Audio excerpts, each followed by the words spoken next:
Saudara Ferdinand Emmanuel Edralin Marcos Senior atau ayahnya Marcos Junior tadi adalah Presiden ke-10 Filipina yang menjabat dari 30 Desember 1965 hingga 25 Februari 1986.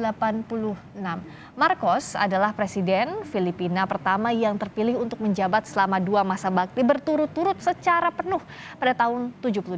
Ia mendirikan rezim otoriter yang memperbolehkannya tetap berkuasa hingga rezim tersebut dihapus pada 1981 dengan menggunakan hukum darurat militer sebagai alat untuk menekan oposisi. Salah satu yang paling dikenal dari Marcos Senior adalah sosok Imelda Marcos, sang istri yang terkenal sangat gemar mengoleksi barang-barang mewah. Salah satu koleksi mewahnya adalah sepatu. Imelda diketahui memiliki koleksi lebih dari 3.000 pasang sepatu dari beragam brand lokal juga impor. Tak hanya sepatu, Imelda juga memiliki koleksi perhiasan dengan nilai total mencapai lebih dari 21 juta dolar Amerika Serikat atau sekitar 281 miliar rupiah. Dengan gaya hidup yang demikian glamor, praktis, profil keluarga Marcos kerap menjadi sorotan tidak hanya di dalam negeri, melainkan juga di kawasan regional Asia Tenggara. Lalu seperti apa gejolak politik yang akan terjadi di Filipina usai anak diktator Filipina Ferdinand Marcos Junior unggul dalam Pilpres? Kita akan bahas bersama pengamat hubungan internasional sekaligus pendiri Sinergi Policies, Dina Prapto Raharja. Mbak Dina, selamat sore, apa kabar? Kabar baik, selamat sore Mbak Friska dan pendengar Kompas TV. Terima kasih sudah hadir. Mbak Dina, ini menarik. Banyak sekali pertentangan dengan unggulnya Ferdinand Marcos Junior, tapi di sisi lain juga suaranya unggul telak. Bagaimana Mbak Dina membacanya? Kalau yang turun ke jalan melakukan oposisi, tentu mereka yang tidak setuju ya. Dan mereka tentu baru bereaksi sekarang sudah melihat penghitungan suara ternyata kok unggul gitu ya. Selama ini mereka cenderung menyimpan harapan saja bahwa polling yang sebenarnya sudah menggambarkan kemungkinan besar bom Marcos ini akan unggul pada pemilu tidak menjadi kenyataan, tapi ternyata ini realita gitu ya. Jadi tidak perlu dipertentangkan, tapi kaget mungkin ya. Jadi para sisi ini baru sadar ya ternyata hasil polling itu menjadi kenyataan.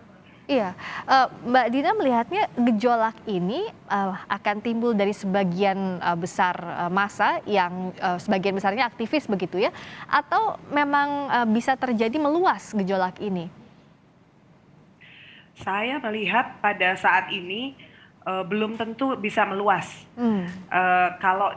Kenapa pertimbangan saya? Karena bom Marcos ini juga didukung oleh kalangan politisi yang juga ada selama ini di belakang Duterte. Sarah Duterte kan juga running ya, dan running sebagai wakil dari bom Marcos. Ini seperti duet maut ya, dua-duanya sama-sama punya konstituen atau punya pemilih yang cukup kuat.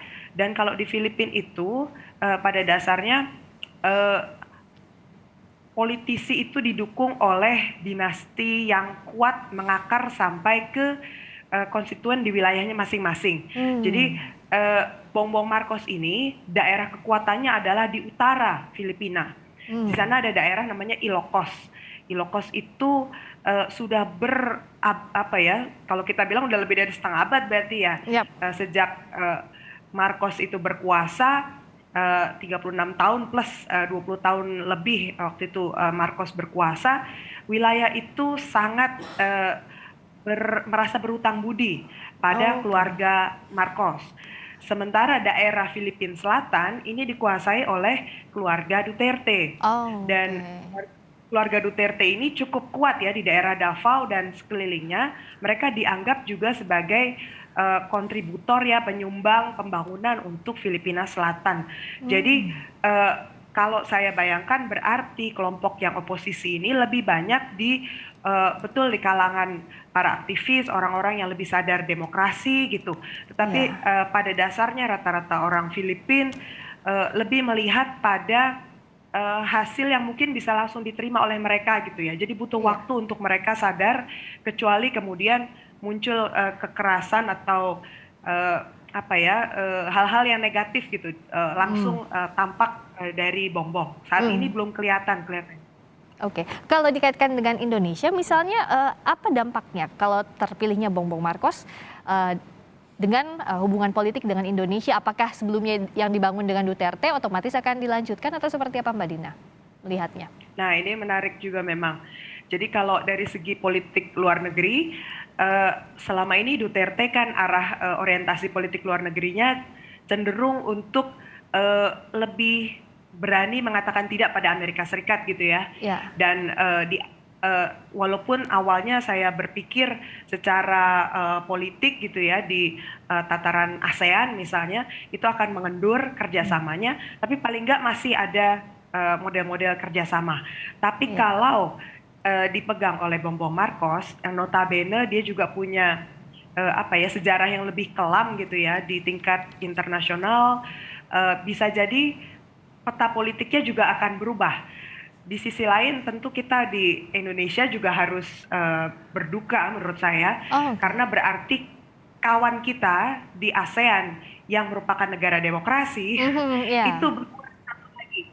berkurang satu lagi karena kenapa saya bilang walaupun ini pemilihannya eh, Demokratis begitu ya? Hmm. demokratis gitu ya tapi kan ada juga kontroversi bahwa terjadi banyak buying vote gitu ya pembelian Oh, suara oke. kemudian ada hoax, ada kemungkinan akan disengketakan juga hasil pemilunya. Dan kalau memang ternyata Bongbong Marcos ini, seperti kata para aktivis di sana itu kan, kemungkinan besar juga tidak mungkin bisa melihat kacamata demokrasi sama seperti Demokrat pada umumnya, karena mereka Hmm. polanya itu lebih ke dipuji-puji, biasa untuk dibangga-banggakan lah ya, Diiyakan begitu ya Mbak seperti ya, dipuji-puji, ya dielulukan gitu. dielulukan. Jadi kalau betul, jadi kalau ada oposisi itu bagaimana kemungkinan mereka akan berhadapan. Nah ini Hmm. yang kemungkinan ada erosi lebih dalam Hmm. dalam demokrasi. Yang jelas agenda-agenda human rights. Kalau di Filipina itu kan Ya. tokoh-tokoh human rights Ya. termasuk di Komisi HAM itu Ya. harus dapat persetujuan dari presiden. Jadi Oke. agenda-agenda seperti ini Akan juga sulit pasti jadinya ya. akan Hmm. menurun, betul. Itu Nah, yang harus diantisipasi. bicara soal antisipasi kan kita tentu akan membaca bagaimana peta politik negara tetangga seperti di Filipina.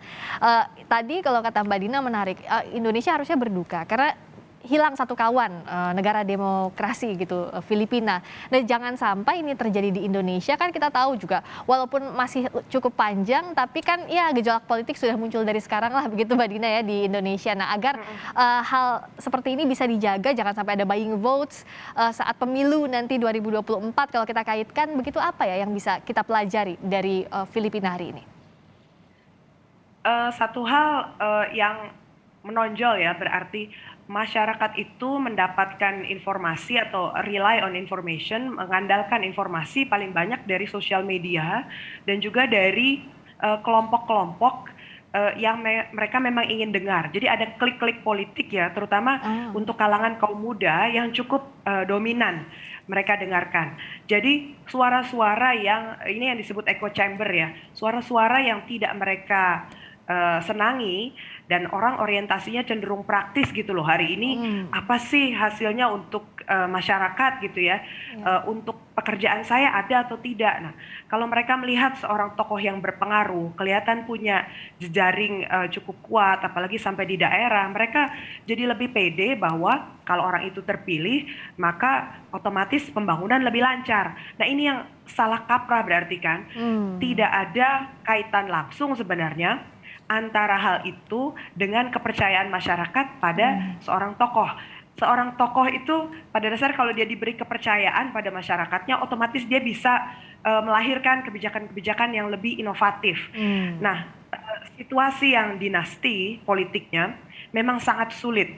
Jadi Indonesia ini harus belajar beberapa hal ya dari segi informasi, Ya. berarti kita kelompok-kelompok yang demokratis juga harus lebih gencar memanfaatkan Ya. sosial media, lebih keras juga menolak hoax, dan yang kedua juga mengedukasi masyarakat bahwa yang namanya pemimpin politik itu bukan semata-mata hasilnya itu jobs atau uang di kantong kita, tapi kita harus memikirkan dimensi yang lain ya, yang juga penting untuk suara, untuk kebebasan, untuk kemerdekaan dalam berpolitik, itu juga penting tetap dijaga. Oke. Nah, kalau dari Filipina ini apakah Mbak Dina melihat akan berpengaruh juga ke peta politik kawasan dengan pola kerjasamanya begitu? Kalau tadi kan dengan Indonesia, tapi untuk kawasan apa dampaknya? Terakhir Mbak Dina. Ini kita memasuki saat yang penting juga di ASEAN karena dalam Presiden Jokowi sudah tiba ya di Amerika Serikat untuk KTT ASEAN. KTT ASEAN kali ini sangat penting karena dua hal setidaknya ya.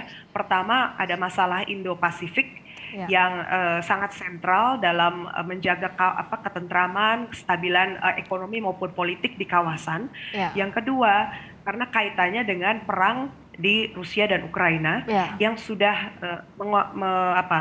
mendatangkan banyak korban, bukan hanya korban di lokasinya, tetapi juga ketidakpastian di kawasan menjadi semakin tinggi. Jadi dengan perubahan konstelasi politik di Filipina, pada dasarnya kita masih harus lebih aktif berarti ya mendekati Filipina untuk memastikan jangan sampai agenda kita untuk bersatu di ASEAN ini terganggu hanya karena pemimpinnya berubah. Baik, terima kasih sudut pandangnya. Semoga ini bisa jadi pelajaran apa yang terjadi di Filipina dengan peta politik di dalam negeri, terutama juga dengan hubungan politik luar negerinya agar jangan sampai ini menghambat apa yang sedang dicapai oleh kawasan soal stabilitas tadi. Terima kasih Mbak Dina Prapto Raharja, pendiri Sinergi Policies, telah bergabung di Kompas Petang. Selamat sore.